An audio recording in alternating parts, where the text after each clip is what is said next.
Hello friends, welcome to defence matrix. जैसे कि हम जानते हैं, हमारे द्वारा स्पाइस 1000 को लिया जा रहा है, जो कि एक लॉन्ग रेंज का स्टैंड ऑफ वेपन किट है और ये 70 से 80 किलोमीटर की रेंज में टारगेट को हिट करने में सक्षम है। तो डिसेंट स्टैंड ऑफ रेंज आपको मिल जाती है। एक इजरायली वेपन है और एक किट है जो कि 1000 पाउंड्स या फिर 500 किलोग्राम के बॉम्ब्स में लगती है।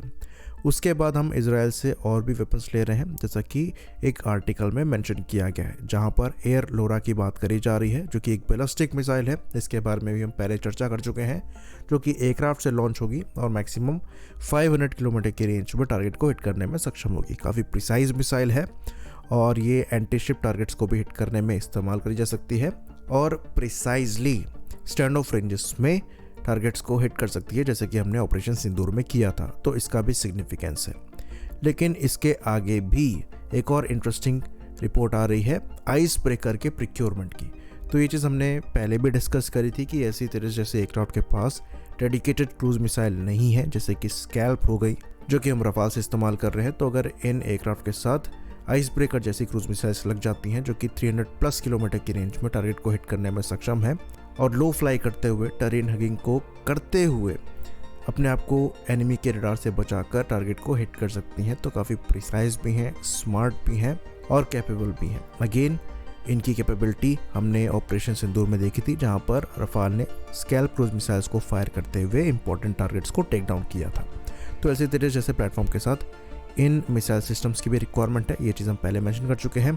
फिलहाल हमारे पास इंडिजिनस ऑल्टरनेटिव इसका नहीं है, तो हम इनको यूज़ कर रहे हैं। ये सेंस बनाता है और अच्छी चीज़ है कि हम इस डायरेक्शन में आगे भी बढ़ रहे हैं। लेकिन कहा जा रहा है कि स्पाइस 250 भी यहाँ पर लिया जा सकता है। अगेन ये प्रॉब्लमेटिक है। ऑल्दो इसको लेकर कंफर्मेशन नहीं है कि हमारे द्वारा स्पाइस 250 को लिया ही जाएगा, पर स्पाइस 250 की कैटेगरी में सिमिलर वेपन हम बना रहे हैं, जो कि DRDO 100 है।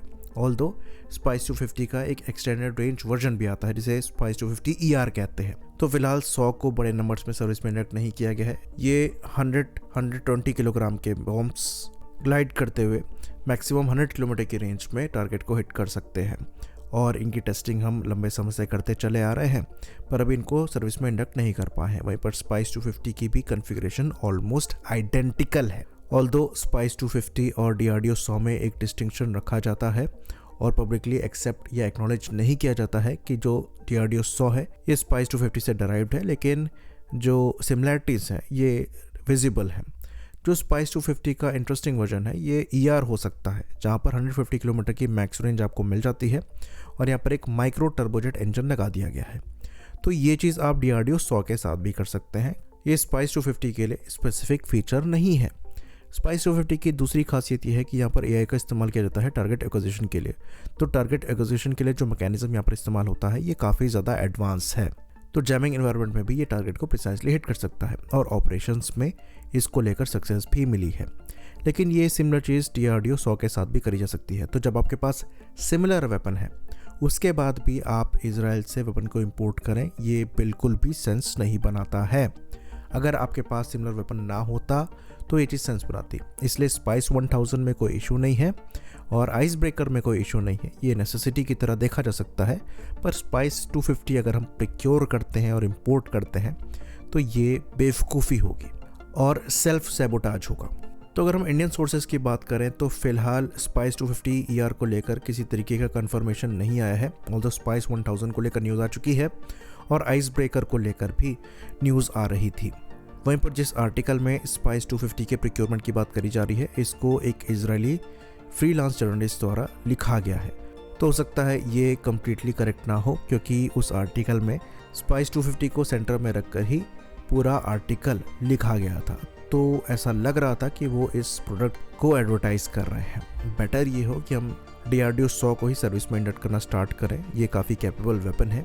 ऐसी तरीके जैसे प्लेटफॉर्म से इनका इंटीग्रेशन किया जाना चाहिए। जैगवार से इनको इंटीग्रेट कर देखा जा चुका है और क्वाड्रैक कॉन्फ़िगरेशन में भी इनको बनाया जा रहा है। तो अच्छे खासे नंबर में स्मार्ट म्यूनिशंस कैरी किए जा सकते हैं और डिसेंट स्टैंड ऑफ रेंजेस आपको मिल जाती है।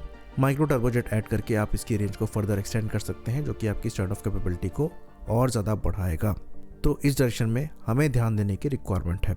आई होप इन्फॉर्मेशन यहाँ पर क्लियर रही हो। इसी बात पर इस वीडियो को हम खत्म करेंगे। लाइक करिए, सब्सक्राइब करिए। जय हिंद।